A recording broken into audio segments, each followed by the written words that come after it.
program. Good evening, all. Honorable Chief Guest, Shri Bhagwan Gawai, respected Vice Chancellor Professor A.B. Pandit, respected Director of ICT Bhubaneswar Campus, Professor B.N. Thorat, my colleagues, and all my dear friends. It's my privilege and pleasure to welcome you all for the celebration of 130th birth anniversary of architect of our Indian Constitution and Bharat Ratna Dr. B.R. Ambedkar. I am extremely overwhelmed to get this opportunity to welcome our chief guest, Shri Bhagwan Gawai, who is the chairman and managing director of Cytex Energy Dubai. We are honored to have him as a chief guest for this program. I'm certain that all our students here are also moved and assuredly want to become like him. I thank our Honorable Vice Chancellor, Professor Pandit, for providing me this opportunity to welcome you all. Now, I will halt my words and start with the program for the day. I guarantee your next hours will be very inspiring and memorable. Thank you all for being with us to grace this celebration.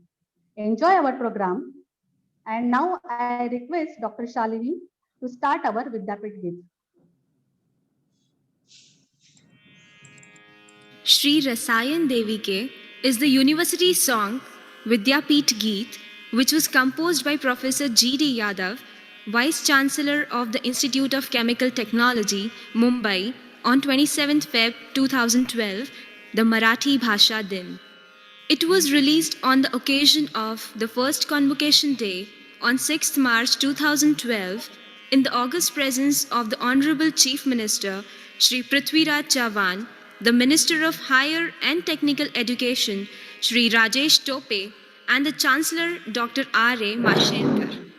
The theme of the song is to respect nature and be in harmony with it by adopting green, clean, and smart chemical technologies, and to serve humanity with complete sincerity.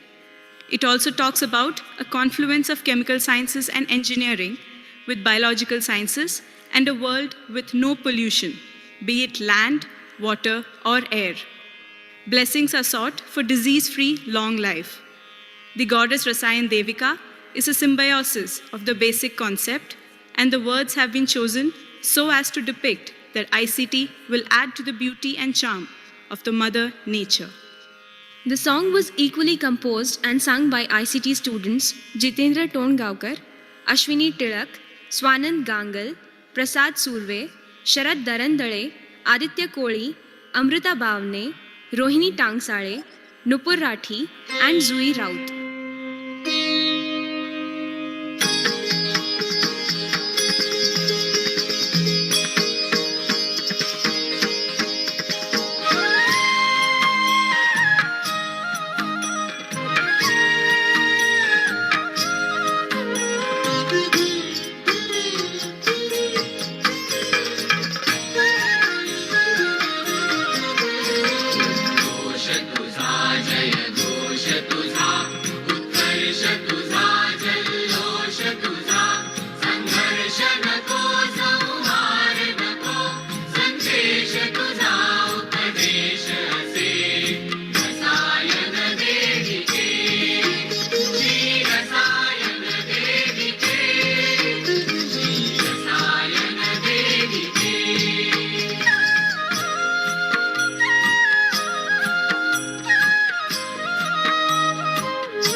Thank you, Dr. Shalini. Now I invite Professor B.N. Thorat to talk on the genesis of Dr. B.R. Ambedkar oration at ICT. Thank you, Professor Josna. Sir, I would like to introduce Professor Thorat. Professor Bhaskar Thorat is the director of ICT IOC Bhubaneswar. He has been teacher, researcher, consultant for the last 3 decades.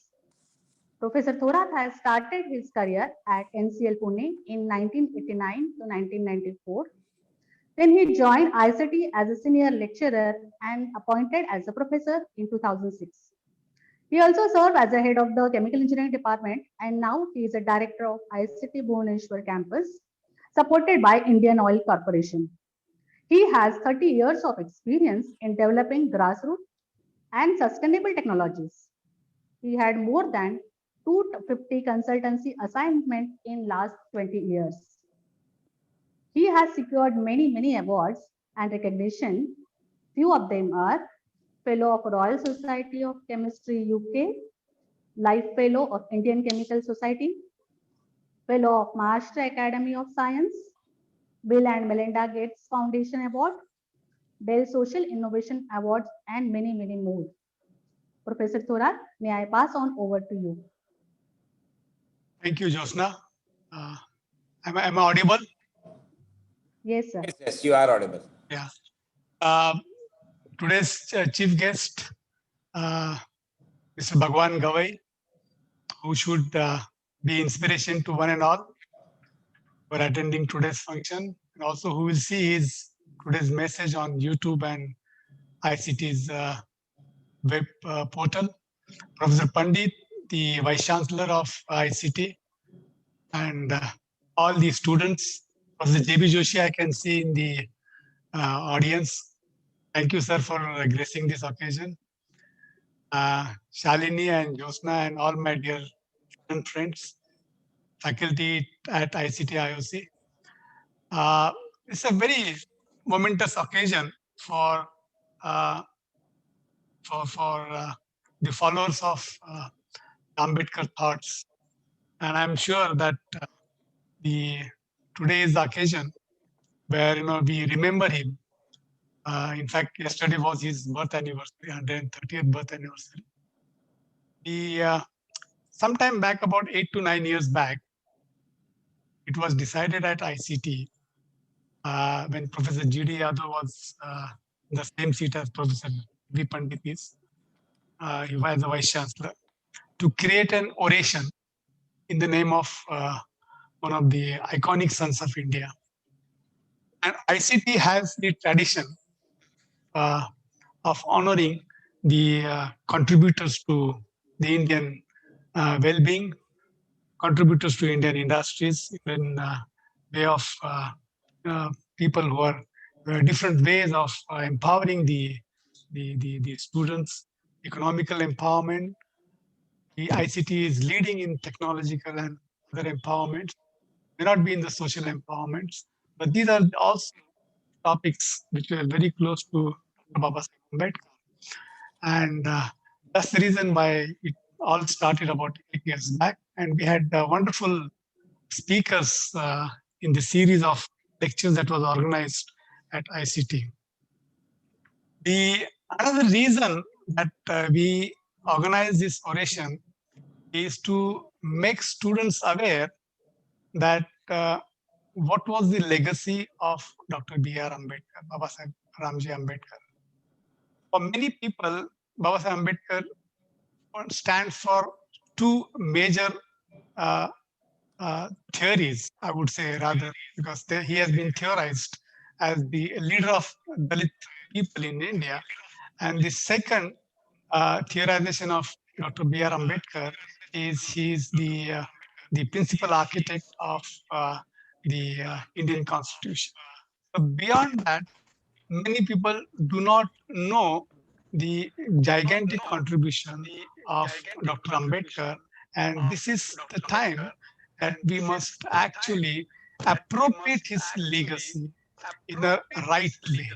Now, when I say appropriate his legacy in a right way, is that not to appropriate Babasaheb Ambedkar politically, which people do it day in and day out. All political party claims that Ambedkar belongs to them. They belongs to their school of thought. However, it's just not the political appropriation of Ambedkar's thoughts. It is also economical appropriation. What work he did it on economic fronts, what work he did on socio-economic fronts. Those are the aspects which have been neglected totally from the society. And it is for this reason that ICT thought that we should bring about these aspects of his personality, which are so unique to the to this world, not only to the India but to the world, that he should be remembered for his contribution in vast areas of his work. I think if I had to say in the correct words that we are chemical engineers, some of our chemical technologists, but if you look into vis-a-vis his expertise, he was champion in 11 different subjects. 11 difference. It's like, I'm a chemical engineer, I'm a mechanical engineer, I'm an aeronautical engineer, I'm also the metallurgical engineer, I'm a chemist, I'm a physicist. In the same breath, Dr. Ambedkar was sociologist, he was an anthropologist, he was an economist, he was political scientist, he was a theologist, and you name it, wherever he went, like what Professor Pandit said, he kept on adding to his repertoire. He kept on adding knowledge to his strength. And that is something which many of us do not know. I started reading him about 20, 25 years back. And I can tell you very confidently that I really do not know his contribution. To that extent, his contribution lies. We need to appropriate his contribution in the right way. Some of the leaders who remains actually unmatched in the history of world, and he is going to be one of those heroes of India who will be remembered forever, not for the contribution that he did it. What is his major contribution? I can tell you in one word, his major contribution, if I had to say in one word, he brought about socio-economic and political revolution by only pen, the strength of writing. And that's the reason why I'm telling you that the strength that he gave it to the India Constitution is one of the aspects of it. But if you read his thesis on a number of topics that he has written, whether it's a partition of Pakistan, whether it is the problem of rupee, which he wrote in 1916, today we are in 2021, the problem of rupee still persists. The Reserve Bank of India came out with his advice. The Life Insurance Corporation came out of his advice. The Damodar River Valley came in because of when he was the Water Resources Minister in the British Council of Ministers during 1938 to 1944, that period. So we really do not know his contribution, how gigantic that person was. On political and theological fronts, or I would rather say the religious one, I can compare him with Swami Vivekananda. He was the master who studied all the religions, and he was the champion of comparative religion. So today, if India exists as a multi-religious country, part of contribution comes from the Swami Vivekananda, and much more contribution comes from Dr. B.R. Ambedkar. Please read what he has written if you really want to empower yourself. Now, the theme of today is why do we have Mr. Bhagwan Gawai? We invite the people who share the same philosophy of Ambedkar, who openly says that they are Ambedkarite, who says that they follow Ambedkarism. Now, what is this ism is all about? Now, there are so many isms. You have this ism, that ism. What is Ambedkarism? Ambedkarism, if I had to tell you in a simple words, is standing in front of lakhs of crowd fearlessly. That is Ambedkarism. To bring about the change in the ethos and the minds of the people, that is Ambedkarism. So if you want to be called yourself Ambedkarite, a true nationalite, you must read into what he has written, and maybe you can appropriate his legacy you can appropriate his legacy from techno-economic point of view, entrepreneurial point of view, political point of view, irrespective of anything, you can definitely bring about that change. Well, like what I said is that today's speaker is truly is the one who was a brick worker in Mumbai. In Mumbai, his mother came with the four children, siblings of Bhagwan, and then she started working in Mahindra and started as a construction worker. And this man, as a boy, started helping his mother because he has also to earn at the age of 5 or 6 or 7 probably. He started earning his bread at the age of 6 or 7. Now he wants to share his journey from rag to riches.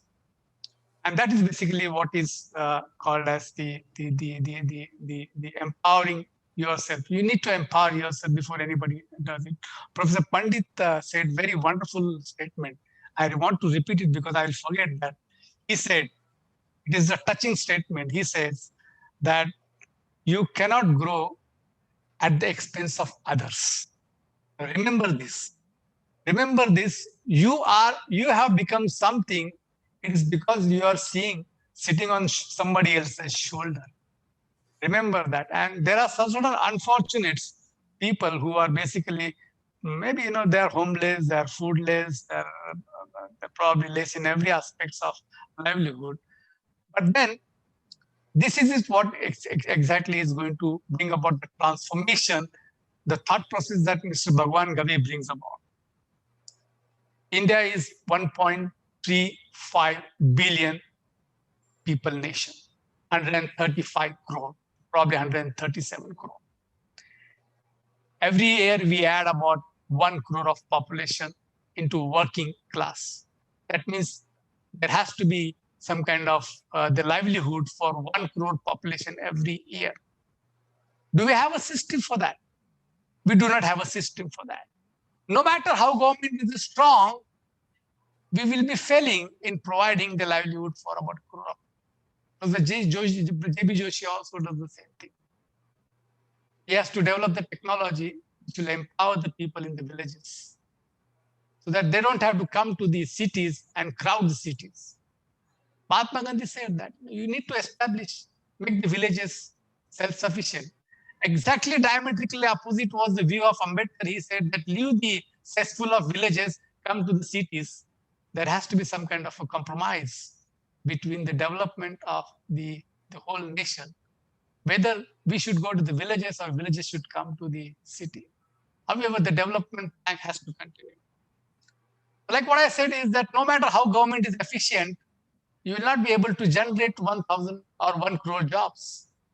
So what is the answer for this? Bhagwan Gavi is the answer. Professor J.B. Joshi is the answer. Professor Pandit is the answer. They do teach, they do research. They produce the entrepreneurs. They produce the thought makers. They produce the change makers. And this is the way this Ambedkar has also forced in himself that his country one day will become empowered, because if you do not empower your people for whom you are living, that's the big question mark.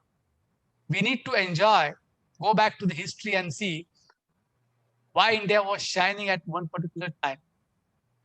30% of the world's GDP was India's GDP. Today, America has 20%. We were 150 times more than that, 150% more than that. That was India, the superpower. So if you want to be superpower once again, we need to create this kind of a philosophy. We need to read Ambedkar. Not just the constitution, not just to follow him as a Dalit leader, or just not despise him, hey, wo to Dalit ka leader tha. We need to look into his real contribution, an intellectual par excellence, an institution by himself. That is the man, that's how you should remember it. And this is the right way that ICT, which has been in the forefront of generating the human resources, contributing immensely to the wealth of the India, contributing 7-8% of the GDP of the nation. I'm sure with this kind of philosophy, my students, all the students who are gathered today, will take up this message and appropriate the legacy in the right way as to how you are going to empower yourself, which in turn will empower the society. This message, if I reach, ICT has done its little bit job of spreading the message of Dr. Ambedkar. With these few words, I would hand over my mic back to the Josna. Thank you for your attention.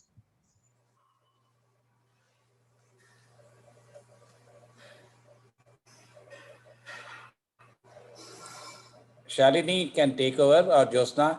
Josna, you are mute. Okay, sorry. Thank you, sir, for showing so many aspects of Dr. Babasaheb Ambedkar and adding lot of knowledge in such a short time. Now, I request our Honorable Vice Chancellor, Professor Pandit, to introduce our chief guest. It's actually very, very difficult to introduce Professor Pandit itself, but No, I will you try. should not waste time on introducing me. People are very eager to listen to Bhagwan Gavai. So I think everybody knows me who have attended, so no need to elaborate anything. I'm a Vice Chancellor, and I consider it as a great opportunity for me to introduce today's chief guest, Sri Bhagwan Gavai. Okay. Sorry, Josna, you can continue if you want to add anything else. Your sir, CV is very big and it's very confusing to make it short in a short span of time. Don't bother, don't bother. Okay, but few things I would like to tell that Professor Pandit, as everyone knows, he is a Vice Chancellor of ICT Mumbai, and he has also worked in research as a research assistant in the Department of Chemical Engineering of University of Cambridge, UK. And then he joined ICT as a research scientist B. He has secured almost 28 prestigious awards. To name few of them are Sir J.C. Bose Fellow of the Department of Science and Technology, Vishwakarma Medal INSA, Fellow of the World Academy of Science, INSA Best Teacher Award, Chemtech Foundation Award for Outstanding Contribution to R&D, Fellow of Indian National Science Academy Award, and Professor R.A. Rajadhyaksha Best Teacher Award on 15 occasions in the past 20 years. Such a fabulous teacher and scientist he is. So may I now call upon Professor Pandit to introduce Sri Bhagwan Gavai. Thank you, Josna, and I'm really honored and delighted to introduce Sri Bhagwan Gavai.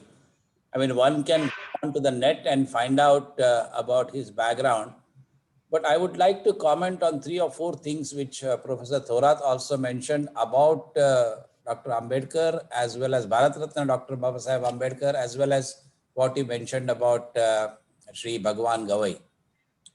Now, what I liked about what Professor Thorat said is the two followers of Ambedkar thoughts. Ambedkar never said or requested people to follow him, but follow his teachings. So I think most important for us to learn is his thought process. And for that, reading Ambedkar is absolutely essential. And if you read Ambedkar's writings as well as messages, 3 things come out very, very clearly. He advised people to learn Shika. He advised people to form a union, Sangatitva, and then he requested and advised people to do Sangharsha, म्हणजे fight against the injustice. Shika, Sangatitva, आणि संघर्ष करा. That's the only way the growth of self, nation, as well as the society he envisaged. So these are the 3 main things which are extremely important for us to understand. And if you look at Sri Bhagwan Gavai's life story, you will really find that that's the exact diktat which he has followed. Learning, gathering people, putting people together, and then fight against the injustice wherever he faced that and come on top of it. So currently he's a CMD of Saurabh Energy. But what I liked about him is that concept which he started, Maitreya Developers, very similar to the concept which we saw in the movie Super 30s, where taking people from the slums and training them to be IIT graduates or making them eligible for IIT entrance examination. So when Sri Bhagwan Gavai is considered as a serial entrepreneur, which is the correct description, we all scientists are essentially serial publishers. We develop knowledge and we publish that particular knowledge, whereas a serial entrepreneur uses this knowledge for coming up and developing multiple institutes, organizations which are going to provide the growth in the wealth of self, society, and in turn nation. So if you look at his life story, and I'm sure he will refer to it during his talk, starting as assisting his mother as for bricklaying, started his career as a clerk in L&T, then got a break in officer trainee in HPCL. That is where he was introduced to the world of hydrocarbons, and that was an opportunity for him to learn and to progress. And that is why he moved on to the hub of hydrocarbons, Middle East, and then started trading in that. And then the first year itself had a turnover of $80 million, which was phenomenal for a fresh entrepreneur. And that is why he's called a serial entrepreneur, because he kept on evolving in the energy sector, now in the coal sector. And what I said earlier, that the Maitreya developer were 30 such young entrepreneurs coming from the category of so-called Dalit are being empowered. And we as engineers and technologists here have to learn from Ambedkar thoughts that we can empower the society using science and technology. And if you have listened to Professor J.B. Joshi's past lectures, where he is insisting on growth of nation using science and technology, but equally important is this growth of nation is also social growth of the nation. And that is where also science and technology is going to come into picture. So we are all very eager to listen to Sri Bhagwan Gavai. I mean, he has got a long list of achievements. If anybody is really interested, one can go and look at the article which has appeared in Economic Times, his rags to riches story, a real slum dog millionaire story. A movie can be made out of his life story, but I'm sure every one of us is waiting to listen to him from his own mouth, from the horse's mouth, as they said. So I hand over the mic to Sri Bhagwan Gavai and thank him profusely for accepting our invitation. And we are eager to listen to him. Sri Gavai, please. Oh, that's a great of you, and really thank you for your such a wonderful introduction. First of all, I just want to 130th Dr. Babasaheb Ambedkar's birth anniversary. I would like to congratulate everyone that we are celebrating his birth anniversary today. And thank you for your invitation to participate in this excellent forum. I thank Dr. Bhaskar Jadhav, Dr. Jyotsna, and Dr. Pandit, and all ICT members and students. Today, Dr. Bhaskar Jadhav as well as Dr. Pandit has already explained about Dr. Babasaheb. He universally, entire world knows about him. He was the knowledge of complete. He was the entire symbol of knowledge. He was a symbol of knowledge. Entire domain he was possessing in his lifespan. So he has given a lot of things to India as well as to globe during his short span of 67 years of age, which commendable. We have taken inspiration from him, and because of him only we are today. Okay, why we are standing today? Otherwise, more than 100, 200 years back, we were nowhere. But since Baba Saheb came and he showed the way to the downtrodden, I will never say Dalits and all, because we are all downtrodden because of various factors, economically or education wise, we were backward. So he has shown the way to generations, and this is where we are here today. So I thank everyone. And then why I have chosen today as an entrepreneurship. See, everybody talking about Baba Saheb or Mahatma Phule or various other subjects, but the entrepreneurship is very, very important for future. If you see, due to technology and various factors and a population increase in India, there are hardly job opportunities are shrinking. So what I felt that why don't we contribute to the society and show them way how to become entrepreneur. So considering this, uh, since last 15, 20 years, since I started my journey as an entrepreneur, whenever I visit India or anywhere, I take the sessions on entrepreneurship, gather whatever people, 100, 200 or 500 people, and take the sessions on entrepreneurship purely, how to start the business, what are the opportunities. So there's a tremendous input, and a lot of people have started their journey as an entrepreneur after we started interacting with them, and we are hand holding. We are not just giving the lectures or this thing. We do the hand holding. What do you mean by hand holding? Just if somebody want to start anything, so start from company formation to how to establish the organization, how to organize the banking, finance, how to manage the organization, operations, marketing, branding, and everything. So that is hand holding.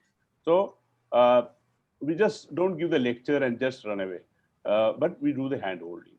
That is the concept.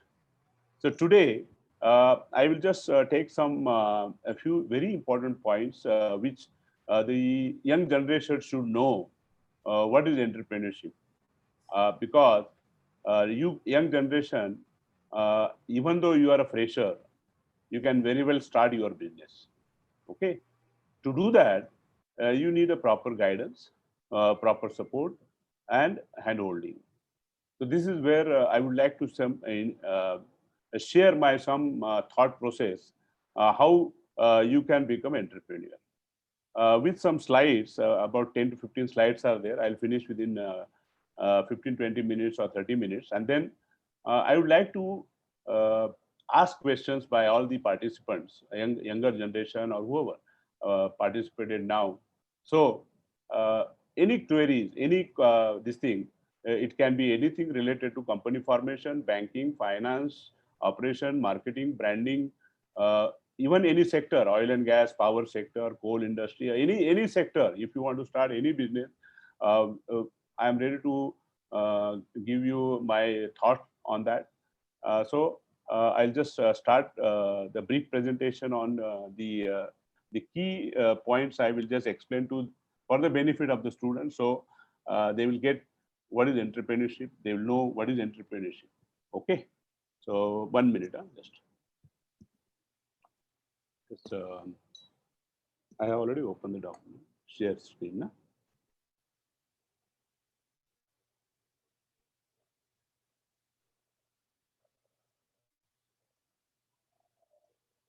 PowerPoint.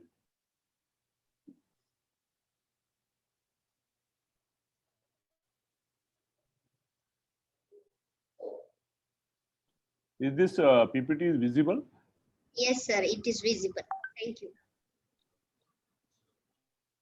I just would like to address here.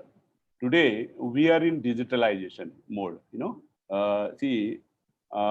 so due to digitalization, what can happen? I just would like to explain to the young generation.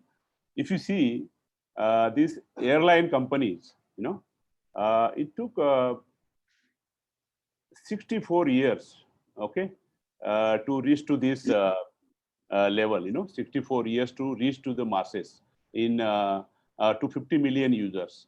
However, if you see the down, the WeChat or Facebook, it took 19 days or 1 day or 4 years.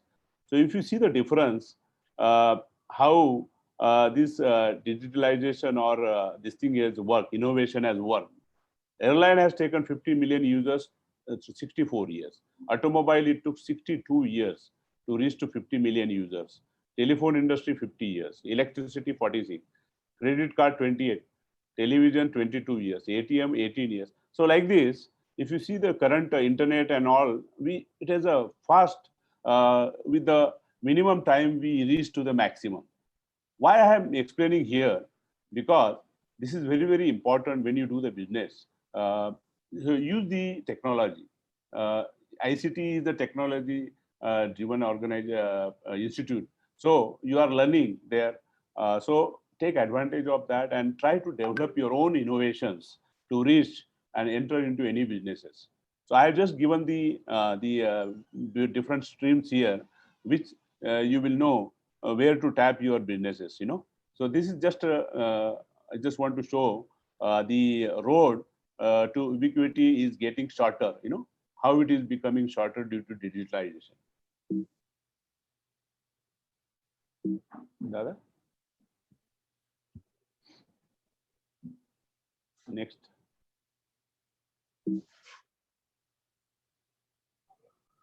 Okay.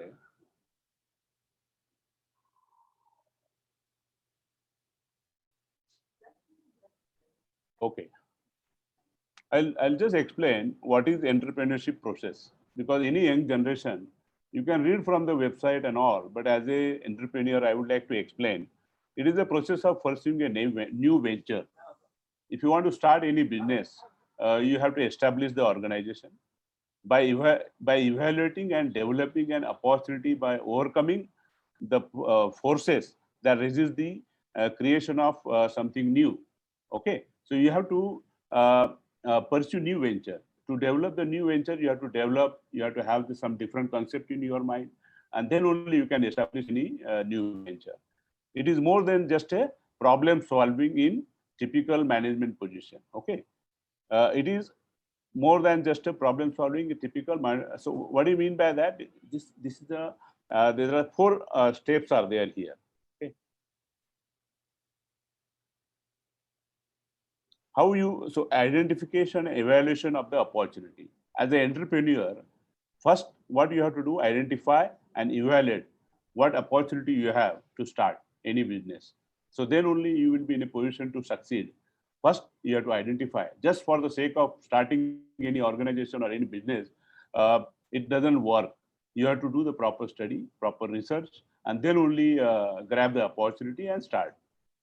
Then you have to develop the business plan. Whatever you have selected the opportunity, you have to develop the proper business plan or feasibility study.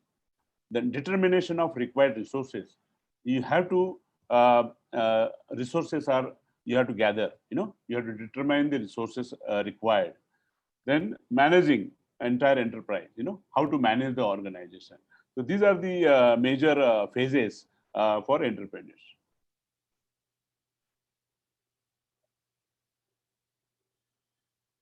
Anatomy of an entrepreneur. So I'll just explain how it works with any entrepreneur. The brain, it is a pool of ideas. Okay, so how it starts as an entrepreneur? If you want to start some businesses, first you have through your so in your brain you have various ideas. Okay.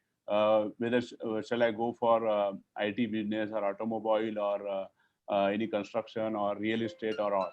So it is a thought process. Okay, so you have to select the. So you have the excellent brain. See, for doing any business, I would like to tell you, you don't require any high qualified or very, very qualified people, because each and every human being is well equipped with the knowledge. Okay.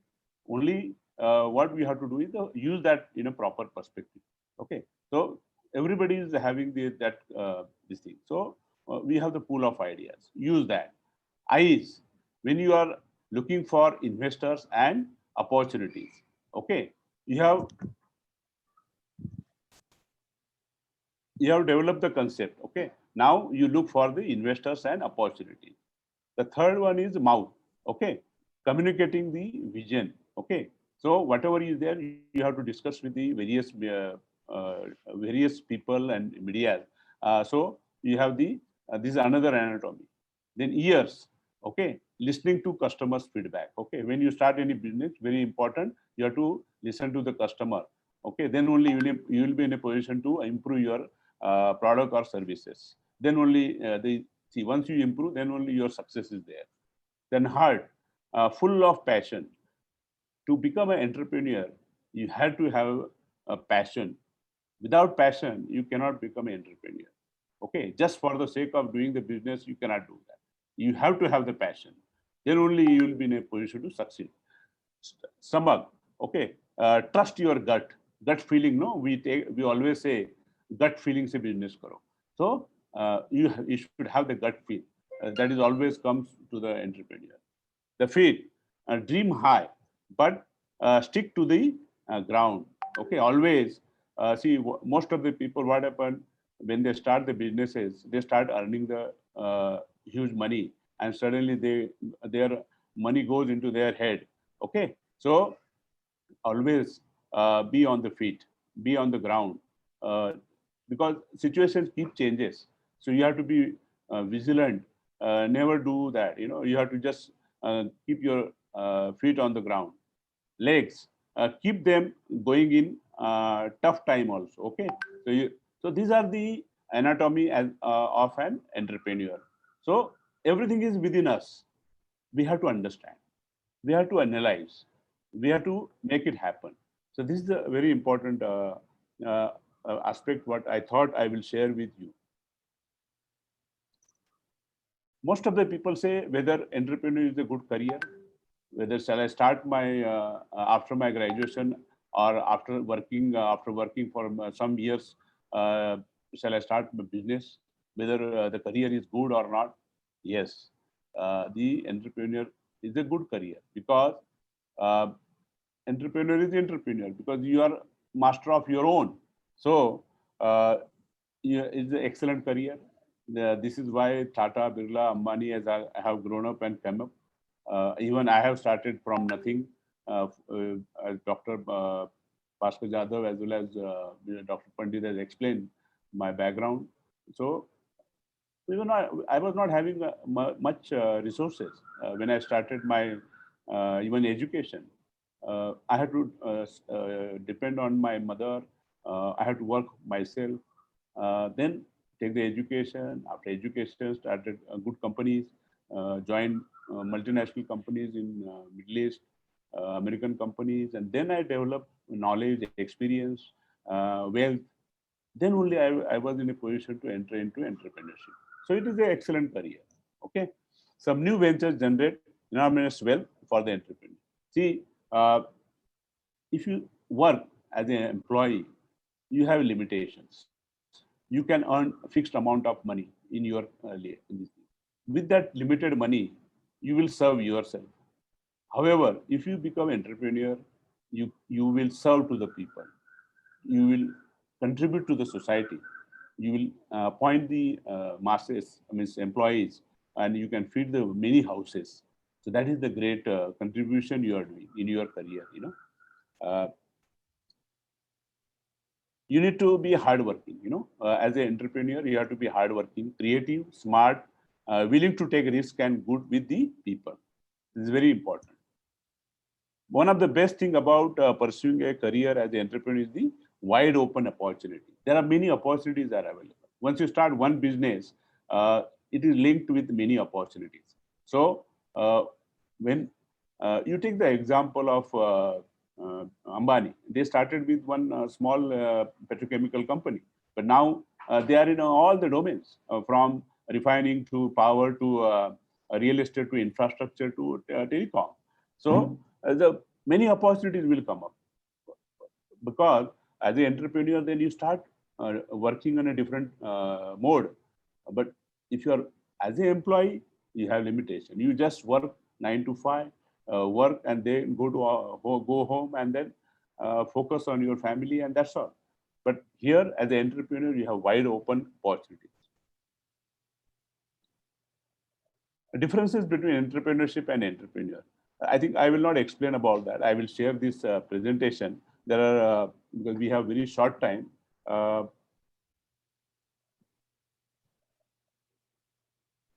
There are 5 steps you will take to become an entrepreneur. Okay. Step 1 will be find your identity or niche.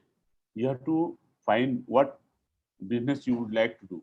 Niche, because you cannot just duplicate what your neighbor is doing. You have to be different. Identify something different and start your entrepreneur. Research your market. Once you select any business, you have to do the proper research, proper study. Feasibility report has to be prepared, whether it is whatever concept I have selected for the entrepreneurship or business, it will work. Educate yourself consistently. You have to keep upgrading yourself. Even though as an entrepreneur, you have to get yourself trained in different domain and areas. Okay. Build your business steadily. Okay. See, as I explained to you earlier, that you have to step by step, you have to start developing your business. Once, say 10 million, 20 million, 30 million, 100 million, it is a stepwise. Suddenly, you cannot become a trillionaire or billionaire.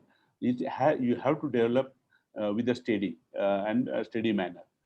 Reinvent your strategies. See, while doing the business, sometimes you have to keep changing your strategies. Okay, don't stick to the strategy when we started initially. You have to keep changing your strategy, change your strategy. Then only you'll be in a position to compete and face with the market. So these are the 5 steps I thought I will share with you to become an entrepreneur. Important qualities of entrepreneur. Okay, see, as a qualities of entrepreneur, he must take initiative. He should be always take initiative. He should be motivated person. Wide knowledge. He should grab the knowledge. If you want to do the business, initially he should have the knowledge. Later on, he can hire the people. But initially, whatever business you are starting is very important. You should have some basic knowledge of that particular business. Okay, willingness to assume risk. In business, you have to assume some risk. Then only you will be positioned to go forward. Okay, open and optimistic outlook. Okay, so always in business you have to be positive. Don't think negative way. So always open-minded. Then adaptability. You have to keep adapting the situations. You have to keep changing the strategies. Okay, self-confidence. Always you have to be confident enough to handle the business. Leadership qualities. If you see, as an entrepreneur, you are a leader of the organization. So you must be in a position to handle the situation in a proper way, to control the situation. It can be financial, production, operation, or anything. You have to be a leader. Okay. Then orientation towards hard work. Okay. So hard work is very important. Entrepreneur, once you enter into entrepreneurship, you are tied up for 24/7. Okay. So you have to prepare. You have to prepare for that. So these are the basic important qualities I felt I share with you today.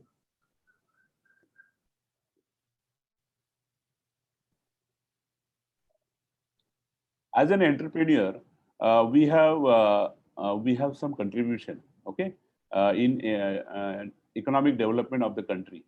How? Because wealth creation and sharing. When you start the business, your turnover is there, your revenue is there. Okay, so you are contributing to the economic development of the country in the cash flow or whatever turnover is there. It is a economy. Like you are buying the raw material, you are selling. So you are contributing to the economy. So your banking, money is rotating in different people, that is a wealth creation. Then create the job. You are contributing to create the jobs is the social cause. Okay, you are giving employment to the many people.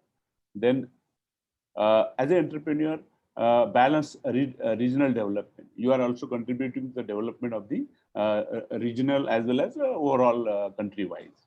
Okay, GDP. You are contributing to the GDP of the country. As once you become entrepreneur, your contribution is there. Even your turnover is say 1 crore, still you are contributing to the country. The standard of living. You are increasing your own standard as well as your employees and associated people's standard. You are enhancing. Then export, you are contributing to the exports. If your business is related to the export, so your contribution is there. So you are the foreign exchange you are gaining for the country. Community development, CSR. Okay, so these are the entrepreneurship development. You are contributing towards the economic development of the country as an entrepreneur. Okay, so this is very, very important. You feel the total satisfaction that I am contributing to the country, people, and everything. So this is a total satisfaction you get.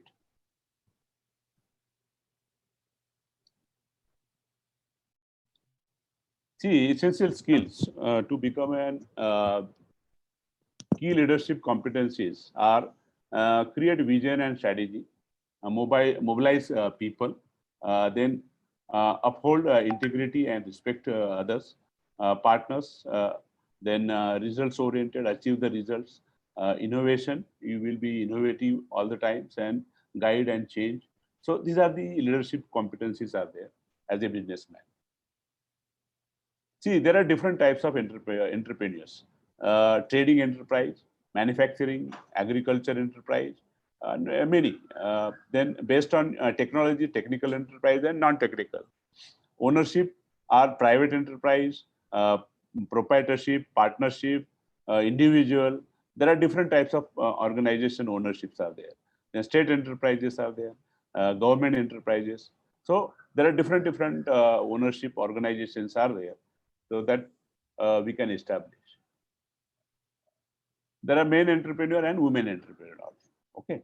See, based on the investment come turnover definition, if you see today, since you guys are freshers, I would like to say what is MSME, micro enterprise. The turnover is investment up to 1 crore and turnover is up to 5 crore. Small enterprise, investment up to 10 crore and turnover up to 50 crore. Medium scale enterprise, investment up to 50 crore and turnover 250 crore. Large scale enterprise, turnover more than 250 crore. So, so these are the different type of entrepreneurs.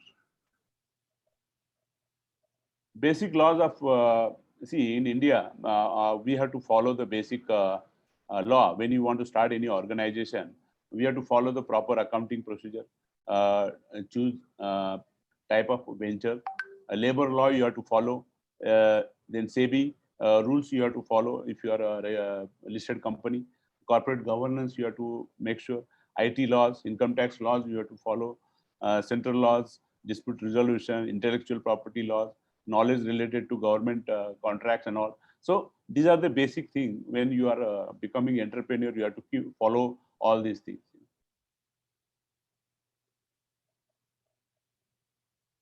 If you want to become entrepreneur, you have to set the goals. Goal setting is very important. Okay, why goal setting is important? Because unless and until you set your goals, you will not be in a position to progress in your businesses. So you have to set the goals. Okay. So there are different ways of setting the goal. Determine your life goals. Break the big picture into a smaller picture. Write goals for the short term, then long term. So I'm going fast because I think we don't have enough time. So we have been given time up to 7 o'clock, I think.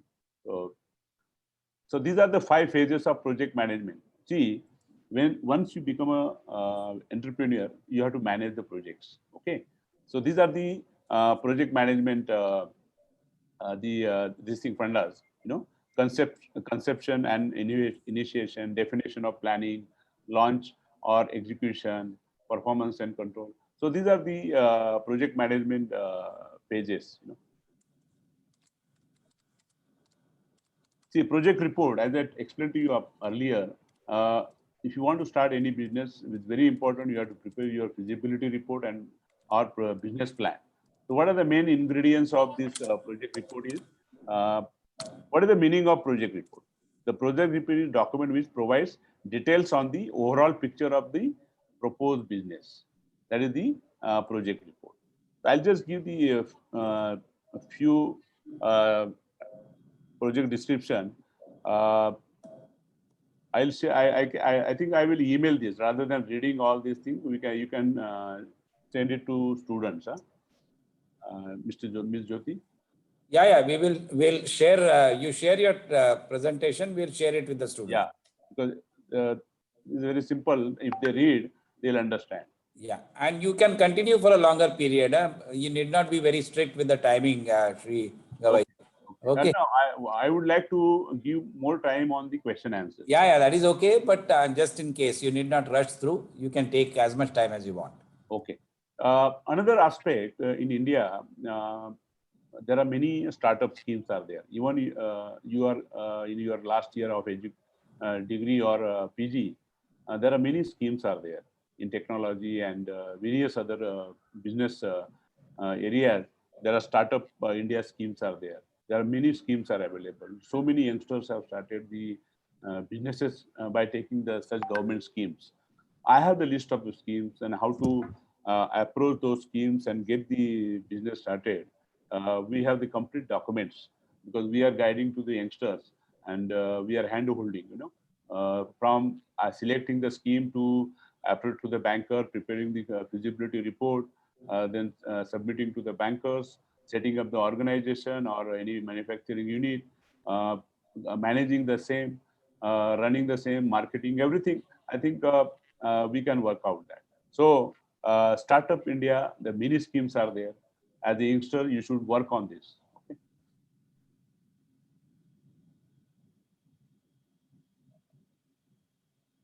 Another 10 steps I would like to just explain to the students here.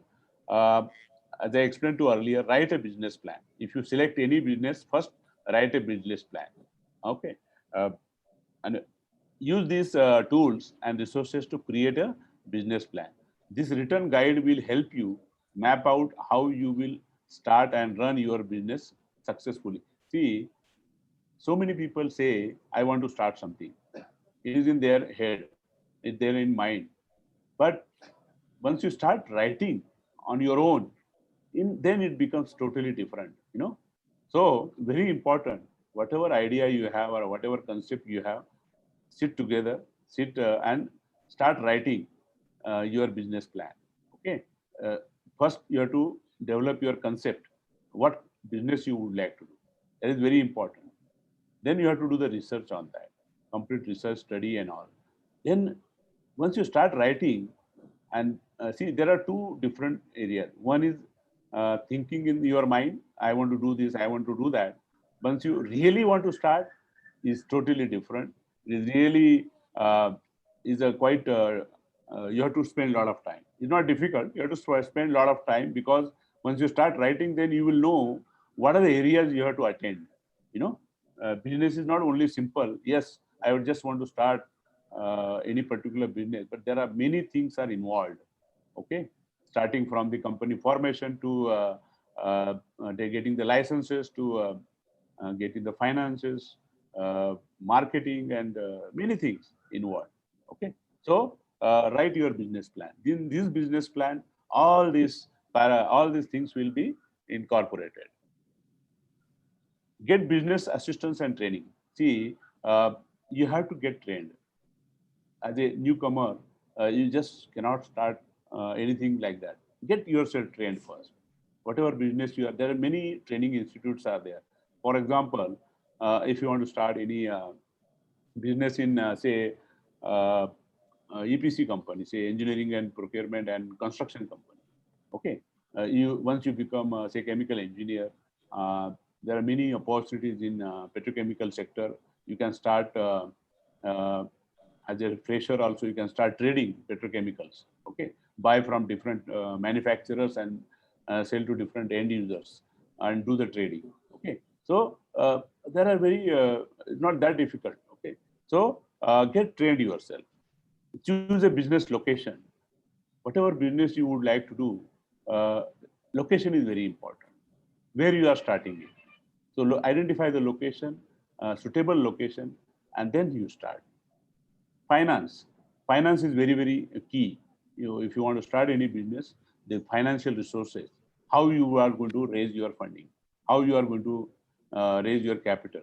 There are different ways. There are ways to go to the commercial banks, private banks, venture capitalists, or your friends, different ways of arranging the finances. Determine the legal structure.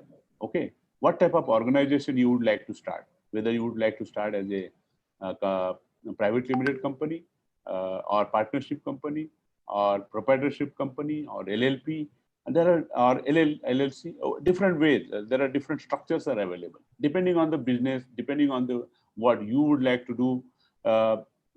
You have to form your legal structure. Unless and until you have your own legal structure, organization, you cannot start any business. So legal structure is very, very important. Register the company. In register of companies, see, first you have to register your name, company name. What type of business, depend on that, you will choose your company name. Get taxation like GST, income tax registrations, PAN card, Aadhaar card, all the documentation you have to do. Register first state and central taxes, then obtain business licenses, understand employer responsibilities, very important. Unless and until you know what is, as a businessman, if you don't know your responsibilities, it's very difficult to manage the business. So understand first. So these are the steps as a businessman or as an entrepreneur you must follow before startup. So I think these are the basic I have explained. As a new startup youngsters, these are the key areas of what I felt I should share if anybody would like to start the business. There are huge very ways to understand the business or start the business. But I will tell you my personal experience. I'll just give in brief. Until 2002, I was working with a multinational company like Chevron in Dubai and Bahrain, and then Emirates National Oil Company. Before that, I was with Hindustan Petroleum and L&T. So after working for 25 years, I got the all-around experience in different areas. For example, in HPCL, I was in refinery, terminal operations, and then marketing, supply chain and distribution.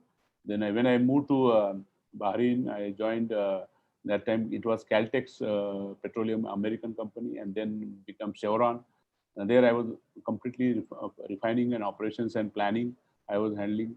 Then when I moved to Emirates National Oil Company in Dubai, total trading operation, buying and selling crude oil, selling petroleum products to different countries. So after getting all the experience only, I was in a position to take the decision to start my own. In 2002, I started initially started with the petroleum product trading, source different products from like naphtha, gas oil, fuel oil, jet, buy from different refineries and sell to different markets. Then in 2011, we started engineering company at Abu Dhabi in the name of Dassault Petroleum Services. That was complete onshore and offshore engineering. So, and to see, to start any organization, how I got the support from the banker was due to total. When I was working with Chevron and Enoch and all, I came across with all the banking and customers and all. So customers I was knowing. Then how to raise the credit lines. So that was the big task, because oil trading is not simple. 1 crore or 2 crore business, you need a huge banking credit line. So when I approached to the bankers, the BNP Paribas was the first bank who helped me without asking for much margin. So they gave me $50 million credit at first stage. Okay, that is a good boost for my startup. Okay, so the is not that that you should have money always to start any organization. First, you gain your experience, gain the knowledge, expertise. Once you have the expertise, there are people to support you. If you are honest, if you are transparent, there are people who are having the fund or finances. They will come and join hand with you. First, when I started in Dubai, was one Arab and myself I started as a partnership, and 4 or 5 years we were together. You know, so this is how he was having money and shipping. I was having the knowledge. So business is not that difficult to start. Okay?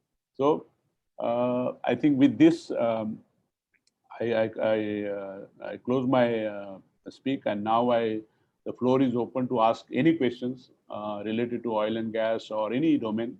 So please, students, over to Ms. Josna, please. Yes, thank you so much, Mr. Gavai, for such an inspiring talk through your own experiences. You have shared all the extract, and I'm sure our students have already taken a lot out of it, and we have a lot many questions to ask you, and I will be thankful if you stop sharing the screen so that we can see you. Hey, Dada, can you, Saurabh? Saurabh, 1 minute. Huh? Yes, sir. Stop this screen. You can just say stop sharing screen. There will be a screen. Yes, yeah. So, sir, we have a very first question from Sharad, and Sharad would like to know. Thank you, Sharad, for asking such a beautiful question. Sir, from your story and from your introduction, we have heard that you have done a lot of struggle. So, while starting in company, especially in Dubai or Abu Dhabi, how did you tackle so many problems? Because starting a business is not a very easy task. You know, the things are already available in the books, but taking that courageous action and actually starting business, it's really a very, very inspirational step. So please guide us. How did you tackle all those hurdles, difficulties, challenges, which will help our young entrepreneur or future entrepreneur to handle those from your experiences? Yeah, thank you. First of all, as I explained earlier, I worked in different companies, like multinational companies, and I got thorough experience in different areas. So during my working, I had faced a lot of, so I have handled many tasks and difficulties while doing the operations and managing the operations and organization. So that has given me the courage to face any odds, you know, anything comes. See, for example, when you do the business, you will have to face for the quality issues, or sometimes some issues with the late shipment or late delivery. Then you have to handle that in a very professional and proper way, so that your customer is satisfied and you deliver your services on time. So he will repeat the orders again, you know. So you have to keep your cool mind and use all your background experiences to handle the situation. This is what I can share. Wow, excellent. Thank you so much for such an insightful advice. Sir, there is one more question from our audiences. You have already told that so many things one should follow, but again, a similar type of question. What is the biggest factor that has helped you to be this successful? Today you are a serial entrepreneur. So what is the biggest factor or the quality or the habits that you have consistently adopted or you have inculcated and therefore you are today a serial entrepreneur? Could you guide us, sir? Yeah, see, this is totally due to hard work and the complete dedication. Whatever I did so far with the total dedication and met the customer's requirement on time. That's why I was in a position to succeed, you know. So This is very important when you do any business. You have to be on the toes. You cannot depend on your staff or anybody. You have to keep eye on what all the activities when you do. You have to keep control, manage well. Okay, so no failures or happens. Okay. So, Sir, have you seen any failures during your success journey? of course, there is always up and down in the organization when you do the business. So always there are constraints happens. There can be constraints on the financing, constraint on the availability of the product. If you have the many buyers, when supply is not available, okay. Sometimes you have committed something and but the supply is not available, so you have to defer your shipment or cargo, okay, and or your project. So always there are up and down. There are always constraints are there, but the experience will teach you how to handle those situations. So it's not that difficult, you know. If you are good with your with the client and all, you can very well discuss with them and explain the situation properly, and they understand. Okay. Okay. Sir, Arun would like to know that if somebody has an idea, like what are the challenges when we intake a new entrepreneurship or a new industry as a newcomer, what kind of, again, similar kind of question it is. This is one question. And then another question, like if Aditya has one idea for a startup, then again, how to build a perfect team, firstly, to make a startup successful. Very similar kind of questions. Yeah, sir. Yeah. See, first thing is as a startup, there are always a competition. Okay. So how to handle that competition is very important. So you have to be different than others. So that's why, as I explained earlier, you have to do the proper study, proper research before you do any startup, any product or any services. If you want to start, you have to study properly, well ahead, and expect all these odds which will be coming in future. You know, see, first, very important, when you before starting, you have to do the SWOT analysis. What are your strengths? What are your opportunities? What are your weaknesses? Okay, and threats are, what are the threats? If you do this analysis properly before you start up, then you will be in a position to handle them well. You know, the SWOT analysis is very important. So you have to assume all these risks, all the problems, the challenges, how you are going to face it. It's very important. You are just for the sake of doing, don't enter and don't jump. You take time, study well, and then you enter into any startup or any business. Wow, there is one more question, sir. During when you started your industry, did you face that there is a scarcity of finance or the financial problem, and did that stopped you from going ahead? Or it is said that if one has a willpower and desire, money is not needed, but then one of your slides said that this much investment is needed, so sometimes that investment looked very big. So do you think having a lot of money to start is needed, or what is your comment or guide on that point? See, as I told earlier, you cannot just jump on the trillions or billions. Okay, you have to start your journey steadily. Okay, start with the whatever resources are available or you can manage. Okay, then start building up.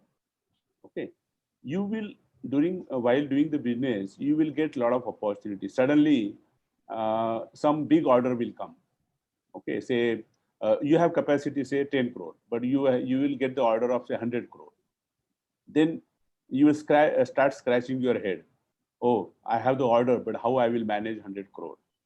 Okay, so there are ways to handle, but not at the beginning stage.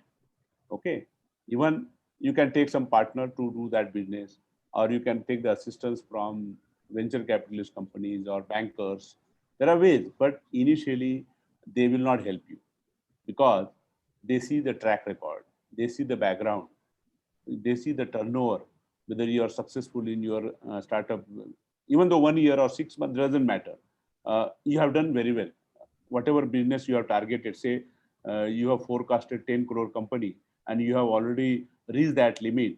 So any investor or banker will see this guy has the potential. So why don't we help him? Instead of 100 crore, they will offer him 25 crore or 30 crore.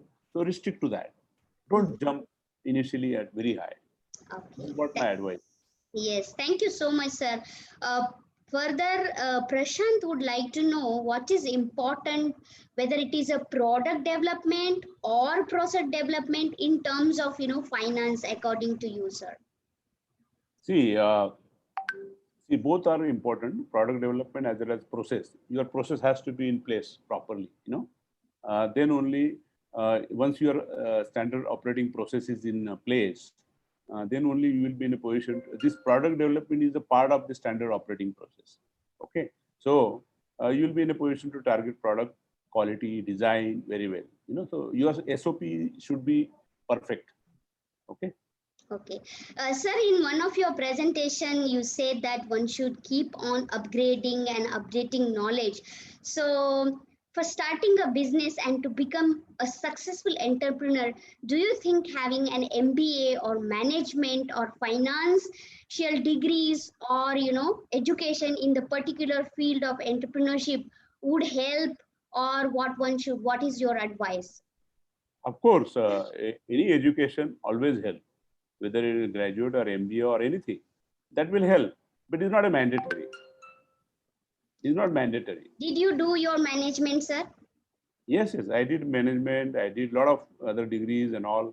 So, I went through. But that, see, once you are in business, you understand everything. You understand management very easily. Okay, sir, very personal question. I'm sorry to ask you that. In one of your presentation, you also said that when you are an entrepreneur and you are a serial entrepreneur and one has to give 24/7. So how did you tackle with your family and then family type? Because that's also very important. So can you guide on us? Especially this question is from one of our female audience and she would like to start, but she's afraid and scared that being a woman, I may not be able to become a successful entrepreneur because I have more responsibility and I may not be able to give that 24/7 time. You can very well give 24/7 time.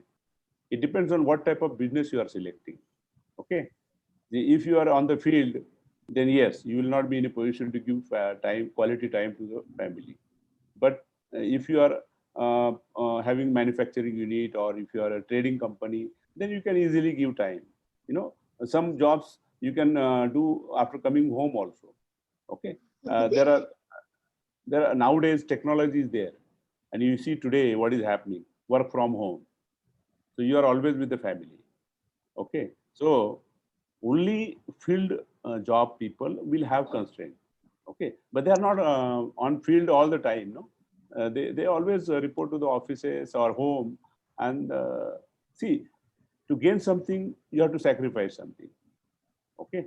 Okay. So that is the universal law. Wow. So you have to, but it's not that you overlook your families and all, but you can give time and they will understand also, because after all, we are working for the family only. So they understand. Okay. Sir, there are many questions and I would like to ask Jyotsna if we have time to take. I have in my inbox around 5 questions. So would you permit me to take those questions or how?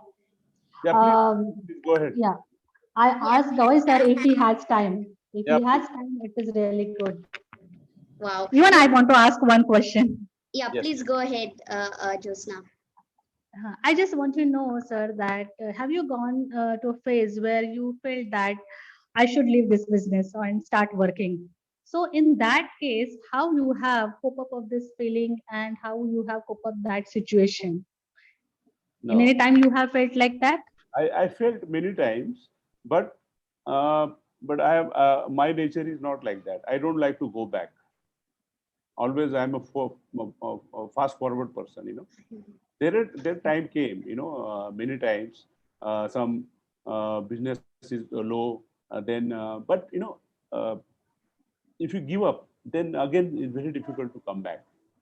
So always, once you decide anything, you stick to it and continue it, unless there is a disaster, huge disaster. So such disaster has not come up in my life so far. So temporarily, business slow is there due to circumstances, lockdown or not lockdown, because many situations come like there was an economical crisis where there in 2008-9. That time we had a real issues because crude oil prices has gone up, gone down, crashed heavily, and then we were having real problems in oil industry particularly. There were not many projects for next 2-3 years. The supply demand situation was very bad. So, but during that period, you can do something else. Okay, not necessarily you should give up. Okay, so situation comes, but you have to think over properly and try to contain yourself. Wow. Thank you so much, Josna, for asking that beautiful questions. Yeah, ups and downs in life are part, and these ups and downs only makes us more powerful. And we have this person in front of us who is now fully, ready to face any challenges. Sir, we have another question from Yash Modi. Yash would like to know that what impact would this artificial intelligence have, especially in chemical industry? Also, with reference of energy sector, how can one bring about a change in a decentralized solar panels or other forms of renewable energy or technologies? Artificial intelligence will help in a greater way, So you can track, you can speed up the process very fast, So artificial intelligence is being introduced in most of the sectors now. So it will definitely help. So next young generation should work on this. You spare your time, learn artificial intelligence, 3D printing, robotic, and so many other areas where you will have good knowledge, because these are the requirement of future. The most of the industries will be equipped with this AI and 3D technologies. So it's a very good scope. Now this is a good time. You young generation must learn these technologies. Okay. Wow, thank you so much, sir. We have another question from a very young budding entrepreneur and from very own ICT. That is, the question is from Kranti Sagar More. Kranti Sagar More is already on the way to become a serial entrepreneur. He has a business startups in pharmacy or in food business and many other in agriculture sector also. So Kranti Sagar would like to know, as a startup, how to generate the revenue, and because new businesses face many problems today because of the finances, and also as income increases, the expenditure also increases. So what would be your comment or answer to that?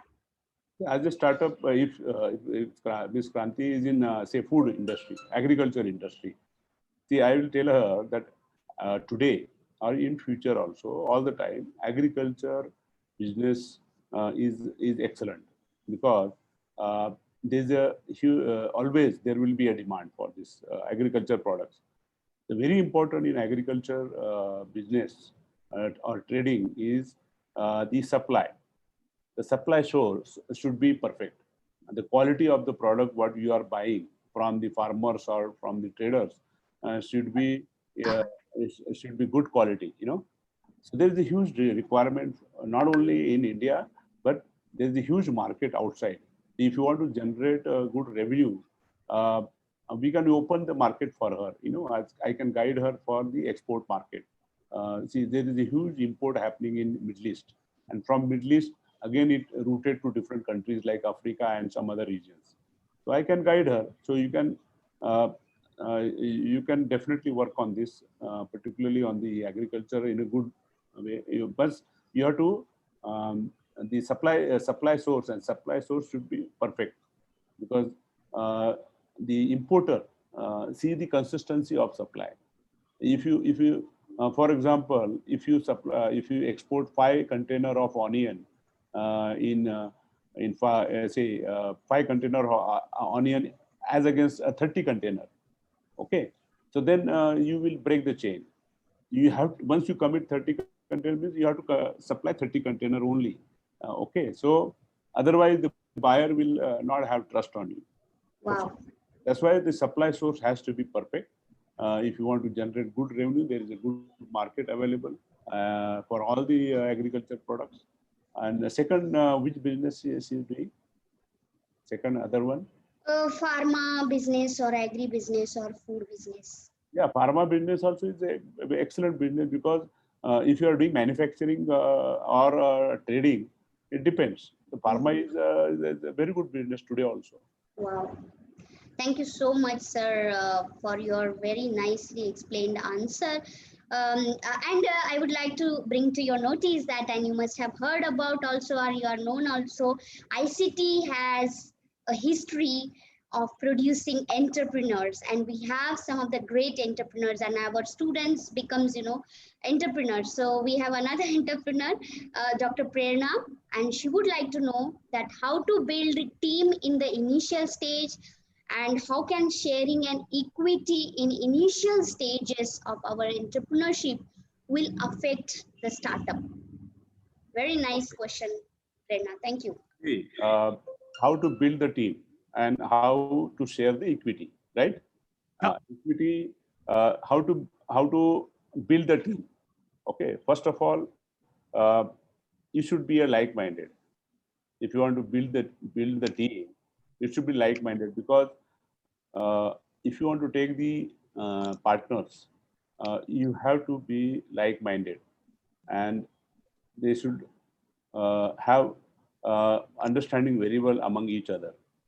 Okay, that is very important, and all should be hardworking. Okay, see, we have seen 5 people have started the enterprise, but only 2 people are working. Then it creates the dissatisfaction at later stage, and then tussle among partners. So prior startup itself, the team need to be selected properly. Okay, this is very, very important. Second question is equity, capital or equity, whatever you are selecting. See, equity are given based on 2 things. One is based on how much capital you are injecting in the business. Second, what knowledge you are contributing. See, knowledge also has the value. Okay. See, for example, I give my example. When I started first organization in Dubai, I had a Arab partner. He was having the finance and I was having the knowledge, but we were 50-50 partners. The equity was 50-50. Like, so why 50% was given without my investment? Because of my experience and knowledge, and because of that. See, money is not everything. Okay, to do the business, money is not everything. You should have the proper people also to work with you, the experienced people, or you should be experienced.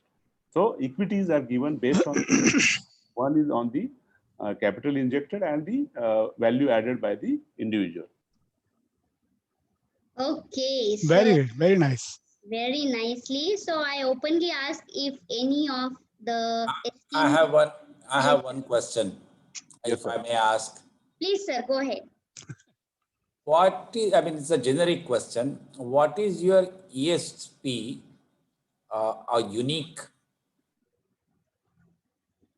criteria for identifying a business opportunity, whatever the business might be? So how do you identify a business opportunity? What are the steps which you follow to identify, yes, there is a possibility of business here? See, there are 2-3 ways you get the opportunity. First, somebody approaches you. Okay, this is the opportunity available. Then once the opportunity is known, then we analyze it. Whether this opportunity is given or came to us is really will work or not. So based on the past experiences, we take the decision or call to grab that opportunity. Secondly, how to go for the opportunity. See, you see the market conditions and all.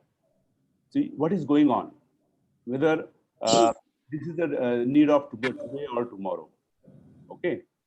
So, for example, during this crisis pandemic period, suddenly the supply of mask, N95, so many opportunities came. And I did, while sitting in India, I did 2-3 deals also. Okay. Okay. This opportunity came due to this situation. Okay. So, but you have to analyze it, whether this will work, the pricing, the market, the payment terms, everything has to gel with your opportunity. Otherwise, you cannot do anything, you know. So otherwise, if you, any opportunity, everything you cannot grab. No. You have to do the proper KYC, proper assessment, and then enter into that. Thank Hope you. I explained to you in brief. Yes, you did. Thank you so much, sir. Yes, Josna. Sally, Yeah. I want to ask 2 questions. Sir, as different electrical vehicles are coming in the market, so will it affect the petroleum business? What is your opinion? And the common man question is that will it reduce the prices of petrol and diesel? And another question is there any market for the biofuel and emulsion fuel in Dubai or in other countries as well? Okay, you have asked 3 questions. One is on electrical vehicles. Okay, so electrical vehicles, see, definitely there will not be much impact on petroleum because India population is increasing, you know, by whatever percentage is there. So our demand is always goes up. Whereas electrical vehicle, the installations and infrastructure creation will create a lot of, will require a lot of time. Okay. So by that time, your population has gone up. You are not catching up with the requirement, you know. So the surplus required, you cannot meet through only through electrical vehicles or this energy, you know. So there is always a difference, you know. So petroleum products will stay for such a long time unless and until you go to the hydrogen or electrical vehicle in a mass, you know. So at least next 20-25 years, we assume petroleum will not have any threat.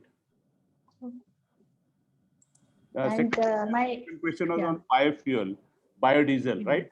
and emulsion fuel Emulsion. as So well. yeah, so these are the requirement. Okay, so definitely there is a market for this. Now people have started using this, and so definitely there is a use, but the percentage is very low because the infrastructure to manufacture or process is not that much high so far as compared to the petroleum refining. Okay, so it will take time to go to the masses. Thank you, sir. Thank you, Josna, for asking beautiful questions. So, Professor Thorat, you would like to ask questions, right? Sir, you are muted. Please unmute yourself. Is it okay now? Yes, perfect. Okay. I think he has given, Dr. Mr. Gawai has given wonderful lessons to each one of us. And I think, I'm so happy to listen to all those questions and answers. Young minds getting united. But in the classroom, you know, their teacher have ignited their young minds. And we are fortunate that among us, we have a former director, Professor Jeshtaraj B. Joshi, who is my supervisor, Professor Pandit's supervisor also. And he has joined you, sir, Gawai sir. And he's a Padma Bhushan awardee. He's a giant personality. And he works still today. Today also he works probably 15, 16 hours a day. And he's in a way, he's an entrepreneur of a different type. Creating minds, you know, because institute has to create the minds, you know. And so I would request Professor Joshi to say a few words, and if he has some addition to add few more thoughts to Mr. Gawai, most welcome, sir. Professor J.B. Joshi. Thank you, Professor Farad, for just outstanding inspirational lecture. I don't remember in the last 10 years at least, I have heard outstanding lecture. So my huge compliments to Shri Bhagwan Gawai for such a nice lecture. It was so inspirational that I'm now 72, and for the last 50 years I have been a teacher and professor. But it came to my mind also to become a at this stage for presentation. True to your name, Bhagwan, first of all, you have collected a lot of experience and you have lived entrepreneurship. Why your lecture has been so effective is mainly because you have practiced it yourself, and for so many years you have seen all the aspects, the entire spectrum of business, and not only several businesses. Therefore, as a Bhagwan, you have been able to throw a very clear light on various aspects of entrepreneurship. And the lecture is so beautifully given, like a concert. Your surname is Gawai, and like a concert. And it was such a beautiful exposition of your lecture.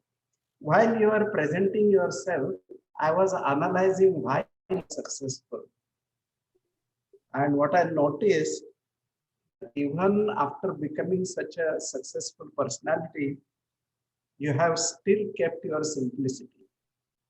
And that your feet are on ground. And according to me, that is the most important lesson that you have given to anybody today who is here. Because either money or knowledge or little bit of it can also the feet from the ground, and that is not a good idea. So I like that advice very much. In a way, you are continuing the teaching of Bharat Ratna Dr. Babasaheb Ambedkar. He did value additions in so many ways. Not only education, plenty ways he did. And his teaching now to make our nation wealthier, to make value addition in the young minds of entrepreneurs. Now you are following the teachings of Dr. Babasaheb Ambedkar and adding value in this particular manner. What came to my mind, you must have spent more than 2 hours for our purpose, for the institutional purpose. And in these 2 hours, you must have earned otherwise crores of rupees. But you have given this time to us just because following the teachings of Babasaheb Ambedkar. So thanks to you, and I am so thankful to the organizers from ICT side that such opportunities are being given to the faculty and students of ICT. I really keep on doing it. This is a wonderful opportunities you are giving. So thank you so much, Shri Gawai. And thank you.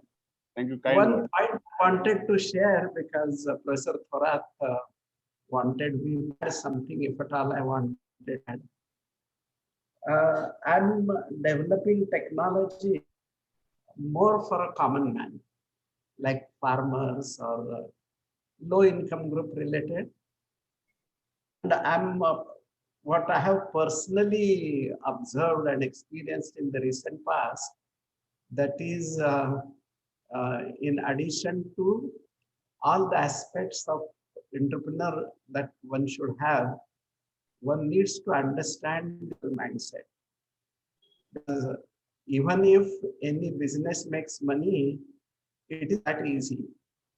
And if I go to my own village and start giving a lecture about spreading of the technology, making, say, farmland more fertile than unfertile, and increase the productivity from, say, 12 quintals a acre to, say, 30 quintals a acre.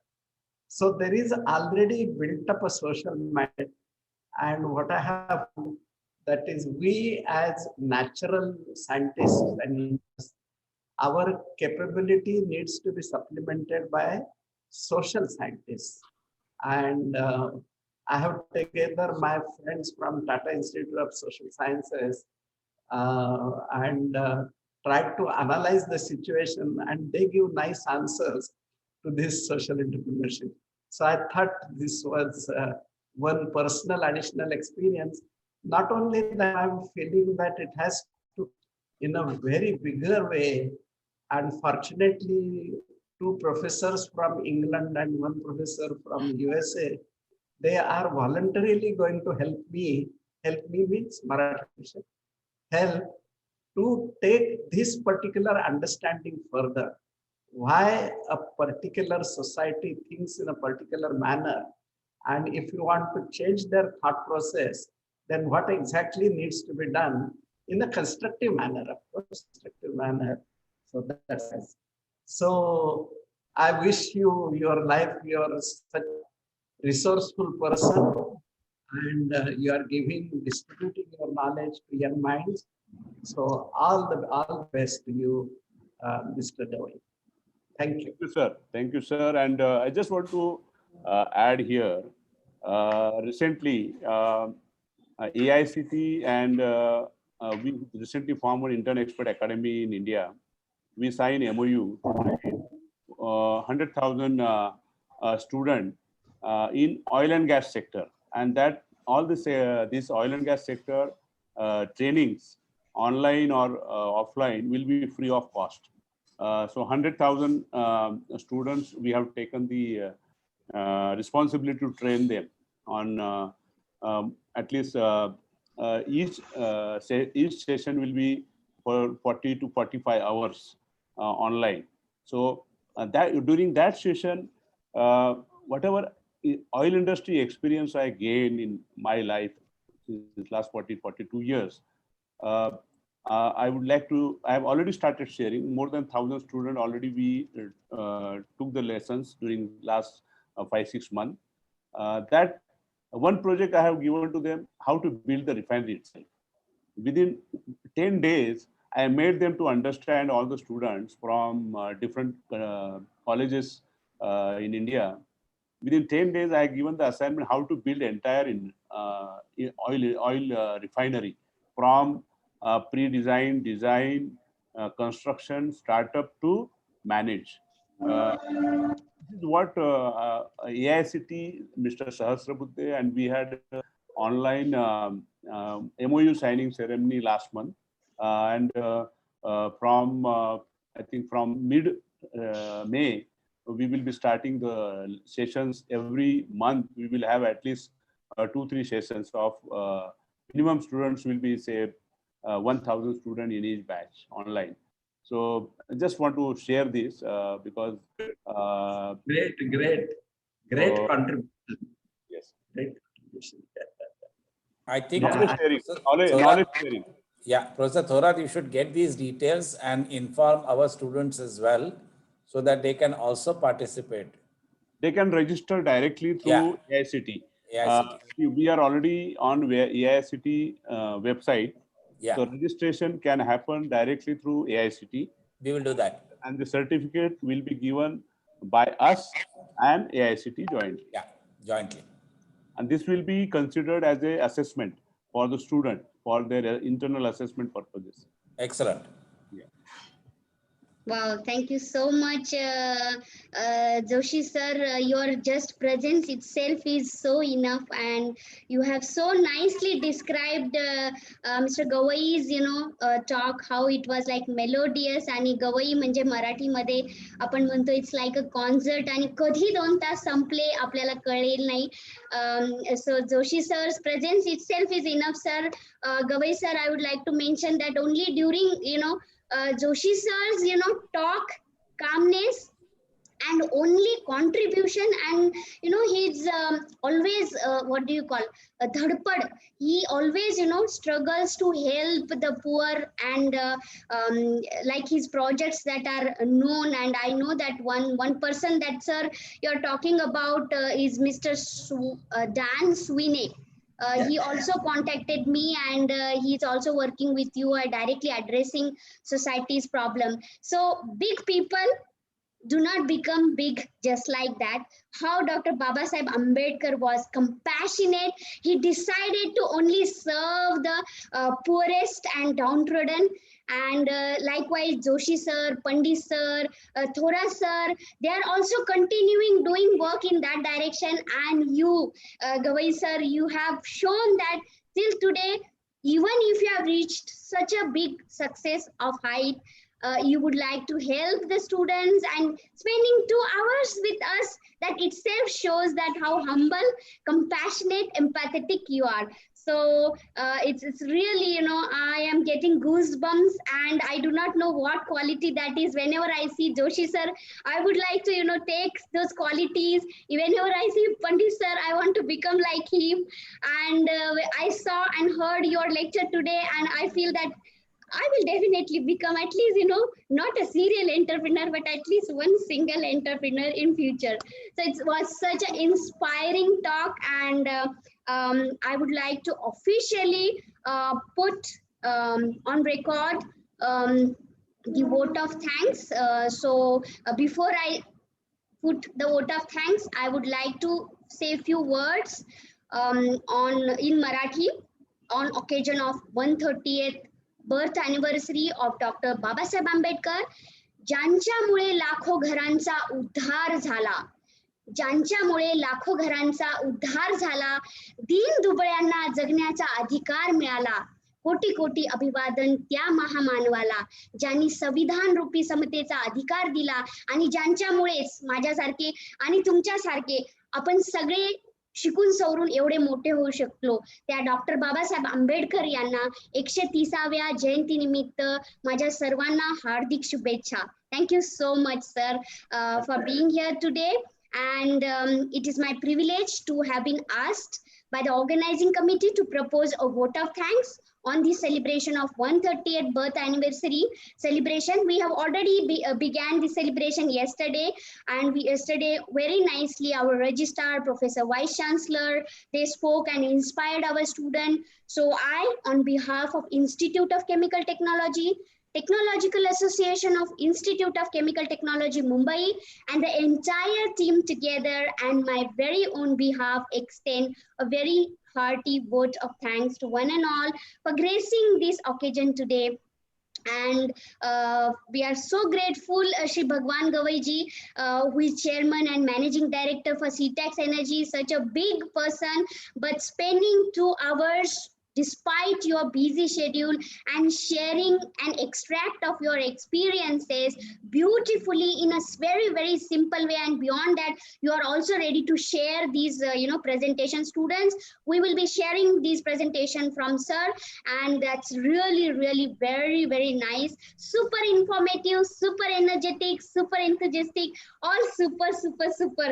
Thank you so much, sir. I would really, really thank you. And we are all inspired by your great words. Thank you so much, and we look forward for your future association. We would like to, connect to us, connect to you for our students' future, and I'm sure our student will get benefited and they will learn a lot under your mentoring. I would like to also express our sincere thanks to Professor A.B. Pandit, who has been always an inspiration. He has given us a lot of freedom. He has always shown us a faith into our ability. So that's very, very important. Sir, you have been always allowed us to operate with our freedom, and this, permitting or conducting such program inspires us. It's a very, very nice. So thank you so much for your constant support. I must mention our heartiest thanks to Registrar Professor Deshmukh for his entire support for conducting this program.